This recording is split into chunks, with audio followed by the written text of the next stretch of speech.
This podcast is sponsored by BetterHelp. Have you been struggling lately? Maybe you're having trouble sleeping, difficulty with the relationship, or just suffering from self-doubt. Now, y'all know there's no shame in my game, and life has been lifing lately. Trying to manage the priorities of being a wife, mom, friend, and full-time entrepreneur, it can get overwhelming.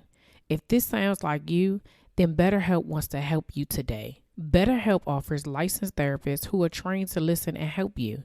Talk to a therapist in a private online environment at your convenience. There are over 20,000 therapists in BetterHelp's network, which gives you access to help that may not be available in your area. All you have to do is fill out a questionnaire to assess your specific needs, and then you get matched with a therapist in under 48 hours. How cool is that? Then you schedule secure video and phone sessions. Plus, you can exchange unlimited messages, and everything you share is completely confidential. You can also request a new therapist anytime at no additional charge. Join the 2 million plus people who have taken charge of their mental health with an experienced therapist from BetterHelp. There's a special offer to the Slaying Self-Doubt podcast listeners. You get 10% off your first month at betterhelp.com/slang. That's betterhelp, HELP.com/slang, SLAYING. Thanks again to BetterHelp for sponsoring this podcast. You're listening to the Slaying Self-Doubt podcast with Coach Felicia, where we empower Black women to overcome their doubts, fears, and insecurities in order to give birth to their God-given purpose. Join me and sometimes some of my friends on our journey as we remind you that you are not alone. I'm Felicia Wallace, and together we will find our fears and slay them.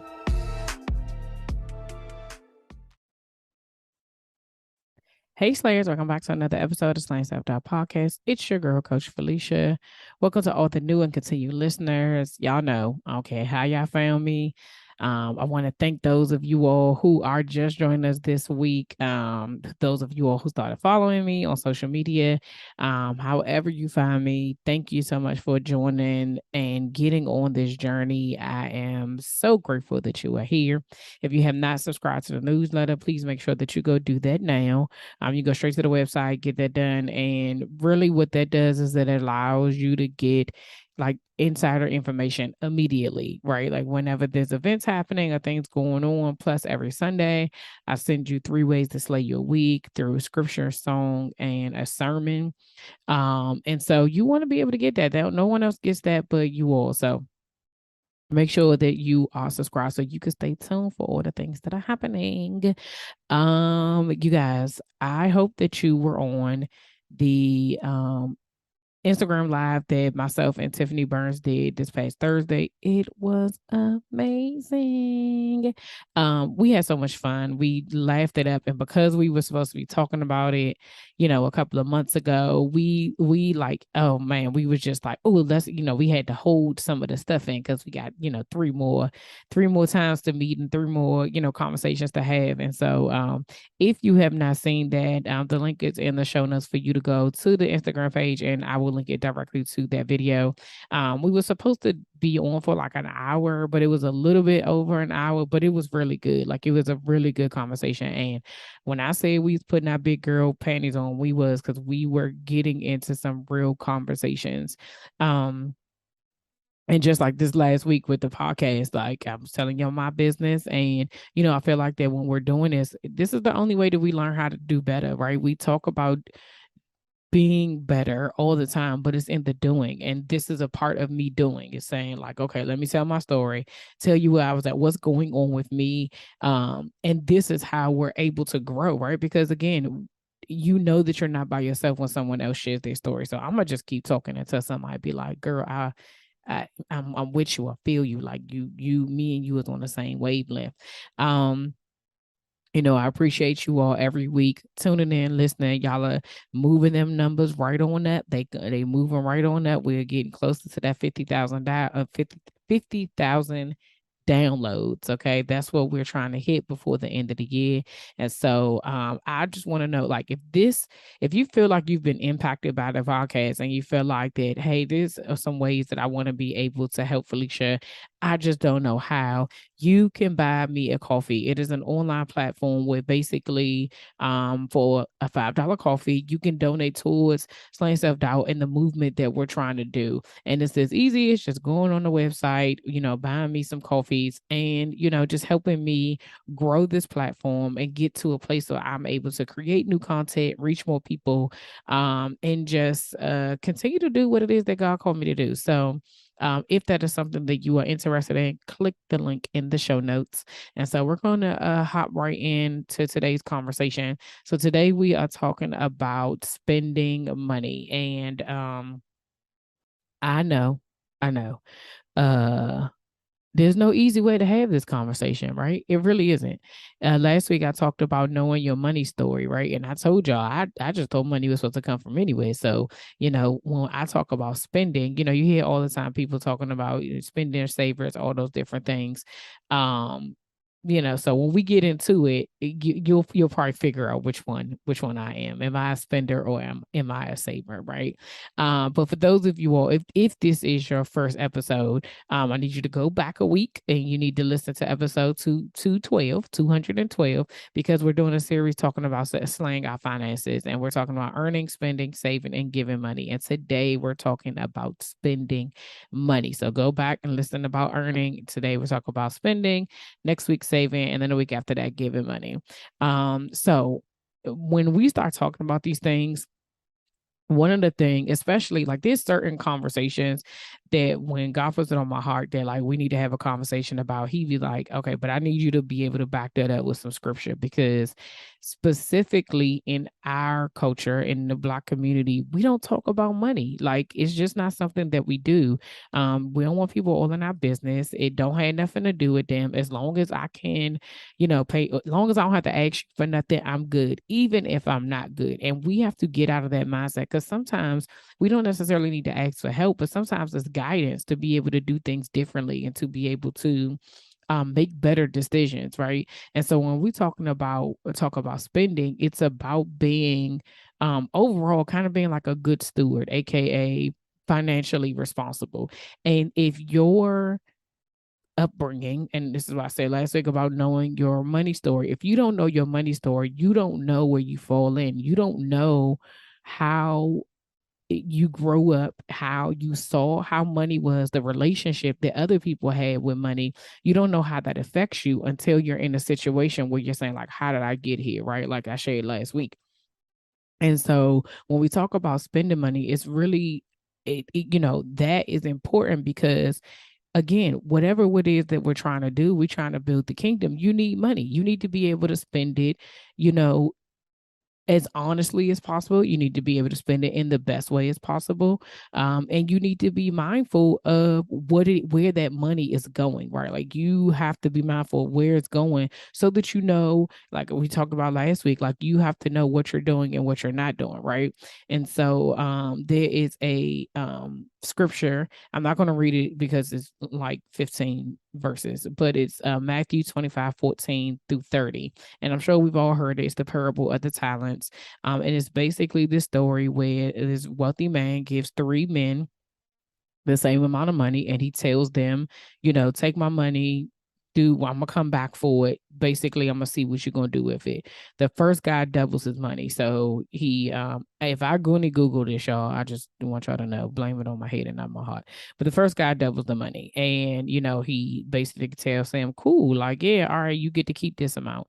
The second guy makes the same amount. So I think if he got like 5,000, the first guy gave him back 10, right? And then the next guy gets 5,000 and he gives him it's like, okay, he made 7 or something. So he gives him like the difference or whatever have you. And so then the third guy does nothing. He just puts his money in the ground and was like, I know that you don't want nobody fooling with your money or whatever have you. So I ain't do nothing with it. I just let it sit. Like I hid it, right? So like didn't nobody even knew I had it or whatever. And so basically, the rich man is like, so you didn't do anything. You didn't even put it in the bank for it to accrue any interest. You're a fool. And he just basically casted him out and was like, let him be ate up, basically.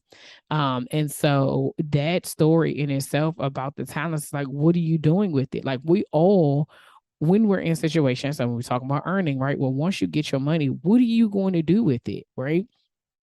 Some people that's where we talk about spenders, savers, um and I guess I would add investors into that too, right?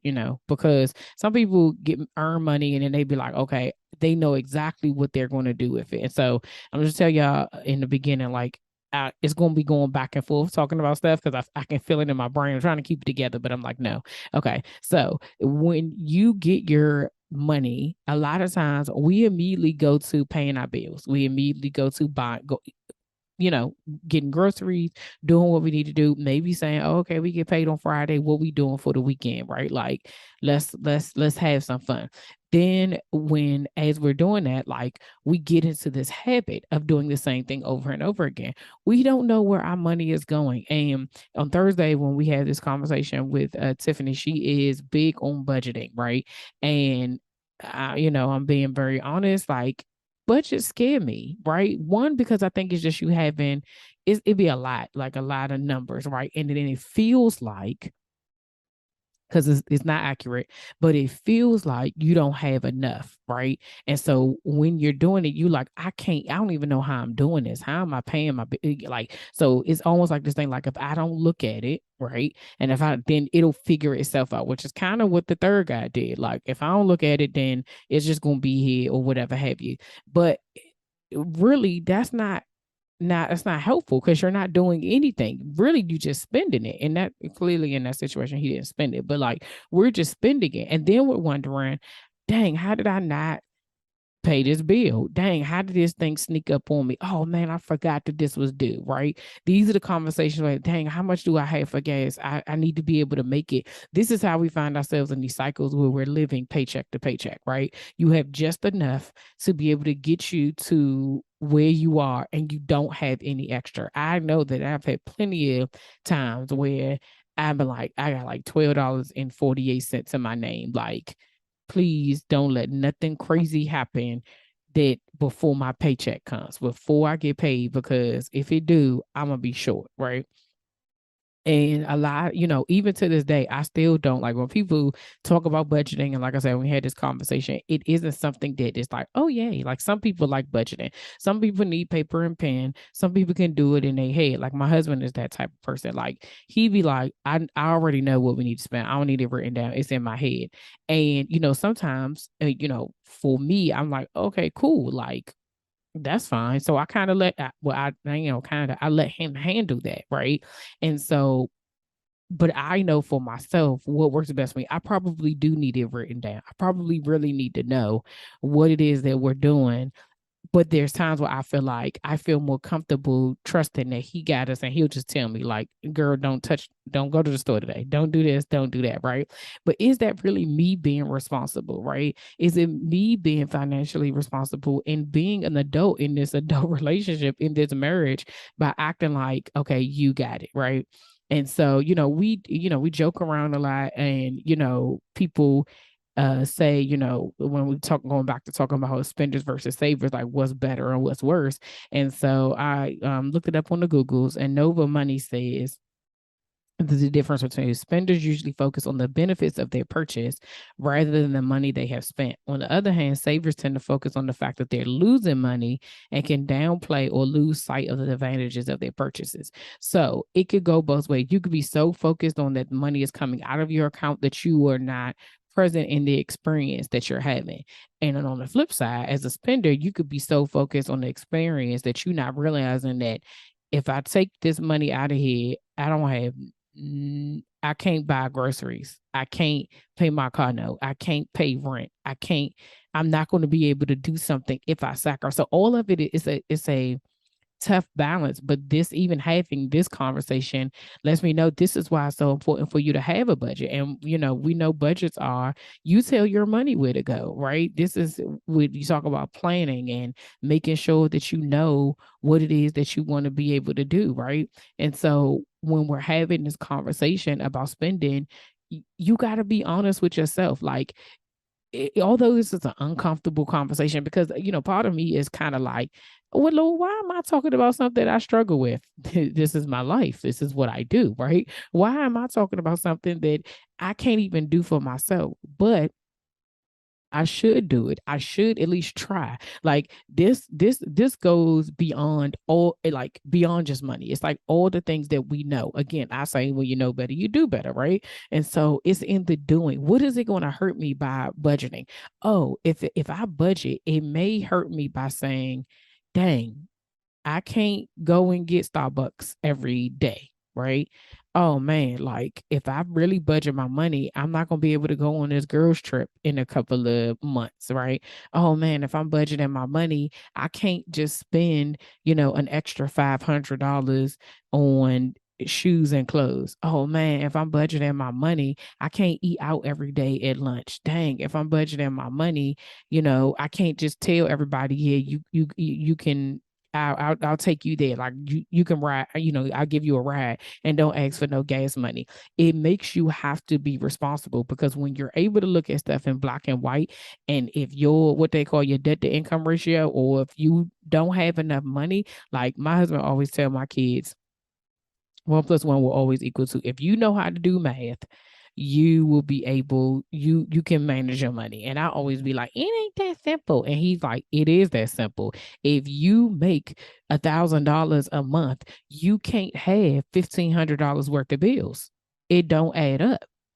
Like you're always going to be in the real. But the problem is we get caught into all of these, like I said, with the Discover card and the Gene machine that I was telling y'all about last week. As soon as you turn 18, these banks be sending you credit cards. As soon as your credit score go up 10 points, they sending you credit cards. It's all to get you to borrow more money than you have, right? And that is the disillusion sometimes that we have when we don't know what is happening with our money, when we don't know where it's going, when we don't know what we're doing, when we just figuring it out. We saying, oh, we got enough, we okay. When we were making the decision to come home, and my husband was like, okay, we need to make sure that we have these things, that probably would have been a prime opportunity for us to make a budget. We didn't, again, it wasn't really a budget. It was kind of like, all right, we just gonna take your check and put it here and see if we can do it. Like we kind of tested it out.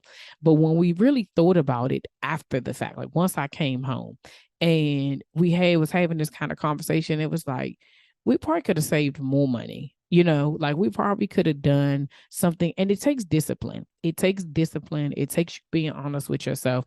Like I said before, y'all probably already know about me talking right now. Between this spending and saving, I'm a spender. Like I will spend, but I don't have like some people got like shoes, bags.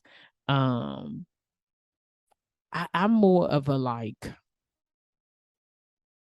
stuff. And when I say stuff, not like hoarder stuff, but like if I want to make a certain type of meal, I'm going to go buy all the dishes, all the ingredients for this one meal for this one day, right? I'm at the grocery store, it'll wrap me up. We all know Target will wrap you up. I'm into like kitchen gadgets. Like I have, I don't just got this type of knife. I got a cleaver. Like, why do you need a cleaver? You are not a butcher, but I got a cleaver though. You know what I'm saying? But it's little stuff like that. Like I'm like, oh, this I could use this for this. I got little things that I like that I'm like, oh, okay. So it isn't a thing where like I got like 100 pairs of shoes or anything like that. But if I want something, I'll be like, okay, cool. The other thing is that we like to eat, and we like to eat at nice places. And so when like we go and we eat and we drink and we walk away, it'd be the two of us, and we just spent $200 at a random restaurant, right? And it's one of those things where it's like there are people who want quantity over quality, right? There's people who want experience over things. And as time has gone on, as I've gotten older, it has shifted a little bit. And I think that that's a big thing. Like as you get older, it should shift. You should not still like, I'm being 100% honest. If I still had the same mindset I did at 18, at 41, I would not be married. Not to this man anyway, because There's literally no way. He would have been like, sis, I don't know what your problem is, but you are financially immature, right? And I can't do it. He just was he wouldn't take the chance on me. But the other parts of that is that I don't want to be financially immature. I don't want to not be able to manage my money. I don't want to be in a situation. I don't ever want to be in a situation where I was before, where I'm like, where is this, like, who's going to help me? How am I going to take care of my family? I don't ever want to be there again. And so that at least motivated me to do some things for myself, right? Like I told y'all last week, like I started taking care of my credit report. I started listening to podcasts, well, it wasn't even a podcast, it was this radio show. But Dave Ramsey, I've said that before, like I listened to him every day at work. I just had it in my ear and I would just listen to these people and what they were doing. And I was just like, okay, it's possible. Like I can. And then, I started reading different books. I'm rereading this book called, oh man, I'm looking around for it. It's upstairs. Oh, no, it's right here.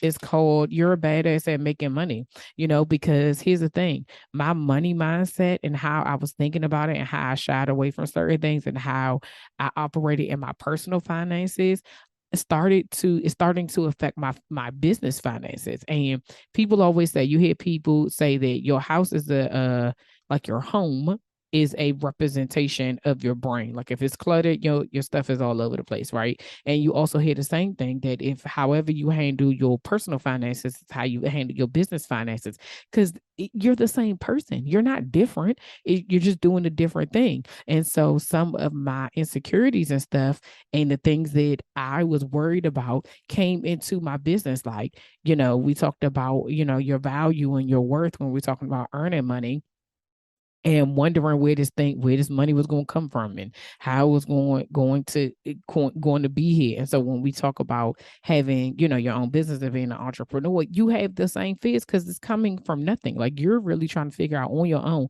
how am I going to do this? And how am I going to get to a place where I'm actually providing for my family? And so then I started reading different books. And this one, I love this.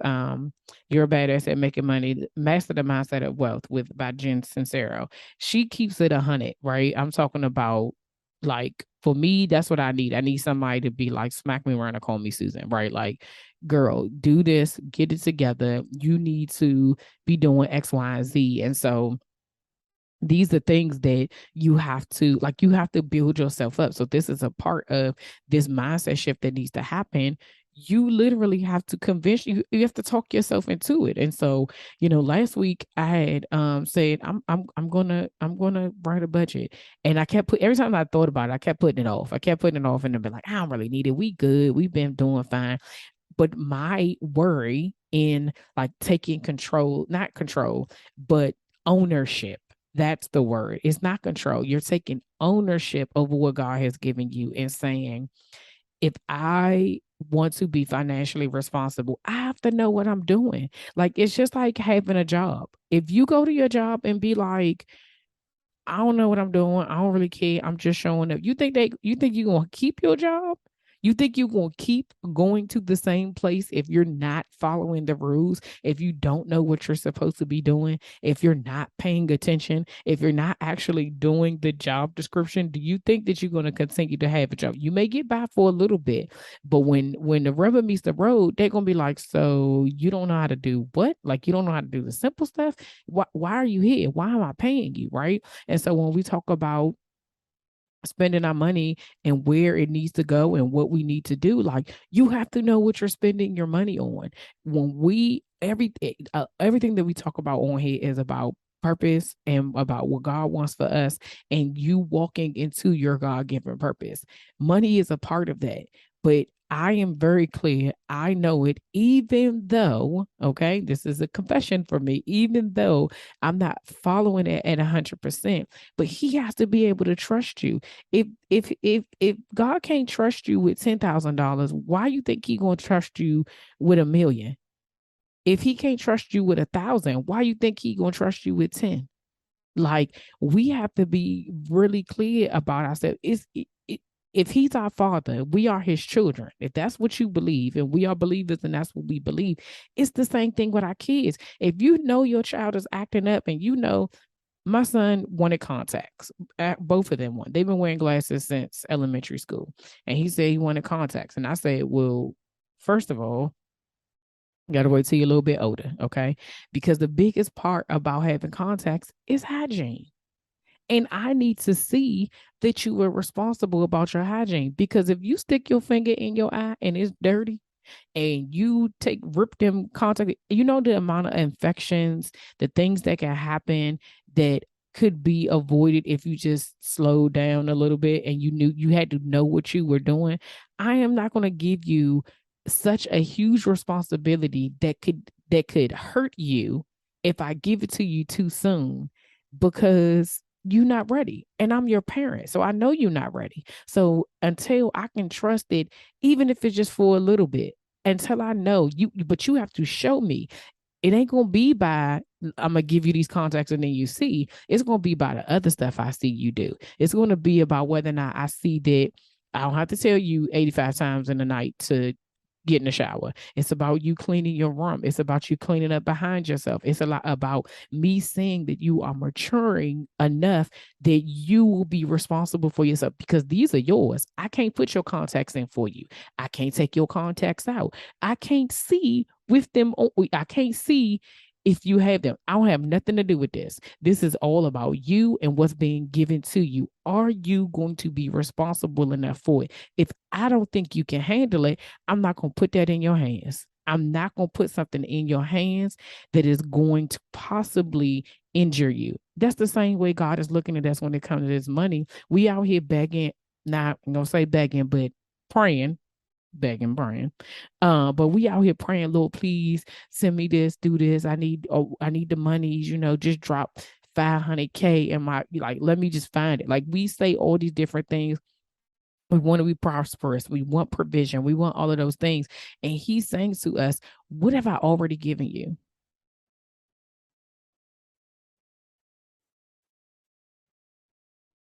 And what are you doing with what I already gave you? How you spending what I already gave you? How you spending that money I gave you at that job that you hate? How you spending that money at that in this business that I gave you? How are you spending the money? How are you managing? How are you respecting it? How are you making sure that you are still building my kingdom, even if you don't have hundreds of thousands of dollars? What are you doing with what you already have? Most of us would be like, I mean, I pay my tithes. You pay your tithes and then what? You just spending it on whatever. You making decisions as you go along. Are you just trying to figure it out every single day? And he, like, legit, what we are trying to do, I said last week, you deserve the life that you want. We all do. We deserve the life that we want and the life that we desire. But money is a part of that. And you cannot have it if you are not responsible with it. If you cannot look at, if you can't make the adult decisions to say, I need to do better, right? And like I said, it's going to challenge a lot of us, right? When you have to stop doing something that everybody else is used to, when you have to be different, it makes you feel like, oh my gosh, like I could try to fit it in. You not. Because if you could, you would, right? I'm talking to me at this present moment, right? Because this is again having this honest conversation about it. Like, if you were really disciplined about what it is that you're trying to do, you would already be doing it. My husband and I handle money very, very differently. He is disciplined in what he is because he's created a habit that I do not have, which is the reason why a lot of times we have the same conversation, because there's some insecurity on my part just from previous stuff. And then there's some doubt on my part. There's some fear about, oh gosh, what will happen if I really sat down and I saw what does it, would that mean something different for me? And then my question would be after that is that, are you being selfish by not looking? Is it easier for you to close your eyes and look away and be like, out, it'll figure itself out? It has been thus far.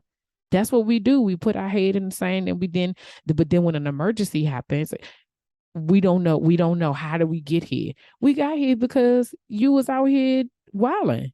Like that's how we got here. And I'm talking from experience. I say last week, my car got repossessed 3 different times through the 5 years that I had it. Why?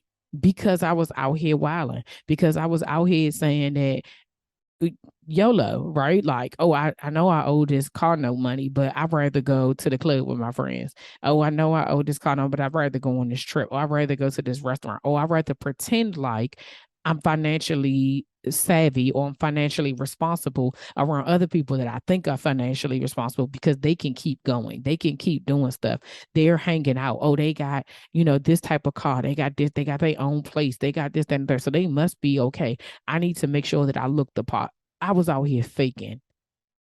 Like, let's just be honest. And when you're younger, that's what you do. You're just trying to keep up. But then when you start to get older and you got kids and you're married or you're in a relationship, that stuff has to change. You can't continue to have the same habits. You at some point in time have to have an honest conversation with yourself to be able to say, what do I need to do differently? And so us having this conversation is to provoke you to do something different for yourself, for your legacy. Like I told y'all, lots of times I'm talking to myself in real life. Like I'm literally talking to myself, and you guys get to hear what it is that I'm saying. But I want for us to do better. We are change makers. We are the generation of generational curse breakers. In order for us to do that, we have to slay our self-doubt. We have to pick up our swords and get to moving, get to slaying. Like just knock that stuff out so that, and you think about how much freer you are. When I think about the amount of debt that I had prior to not having any, right? Bro, that joint had me in a chokehold for a long time just because I didn't want to deal with it. I didn't want to deal, like, literally. I met my husband at 28, 27, something like that. 28, 27, I think 27. Um, and I got my first credit card at 18. So 10 years of debt that had accumulated. Then the whole situation that happened with my son father. By the time, like, I don't think I officially got out of debt for real. I like literally had nothing else on my credit report until like, bro, it might have been like after my youngest son was born. So maybe like 2012, 2010, somewhere between 2010 and 2012. I know I was straight by the time we got married. We got married in 2014. Okay. So we got married in 20. So you think about that from 1998 to 2014, that thing had me in a chokehold, and I piecemealed it. I slow walked it. I got it done. And I like the freedom that I feel right now with not having, like, I didn't have a credit card. Like once I made the decision, like, okay, I'm just going to get rid of my debt and that's it. That's all I focused on. I have a credit card right now just because after a while, then it's so backwards, right? You pay all your bills or your debt off, and then they be like, oh, because you haven't had anything in no credit card, you don't have no credit. So my credit score is still low. So I got one just to build it up, and now it's good. And now I'm straight, right? Like, I am okay in that arena, but there's other things that I need to tackle. And a lot of times we just need to have the conversation so that we can tackle it. I'm not even about to beat y'all up with this, okay? But I just want you to know that you're not by yourself. Okay. And there's people around like Tiffany Burns, who is a money and mindset, a mindset and money coach. It's a personal mindset coach, money coach that will help you be able to get to where it is you're trying to get to financially. Like, we just have to be willing to let people in our business, even though, you know, everything we do says not to in our society and culture and all the other stuff. So as always, thank y'all for rocking with me. Please make sure you join Tiffany and I on this Thursday, October 13th, on my Instagram page. Make sure your notifications are on as we have this conversation about spending money. If you enjoy this podcast and you find it valuable, please consider making a donation by buying me a coffee. Your support will help me create new content and reach more people. Y'all always know Jesus in therapy. Take charge of your mental health and get 10% off your first month of therapy at betterhelp.com/slang. That's betterhelp, HELP.com/slang, SLAYING. It got journals and Amazon. Go ahead and grab those. Make sure you are subscribed to the newsletter. Y'all share this episode with at least 10 people. We are trying to hit 50,000 by the end of this year. 50,000 downloads. Y'all got to help y'all girl out. Make sure you're following me on Instagram at Slaying Self Doubt. Until next week. See ya.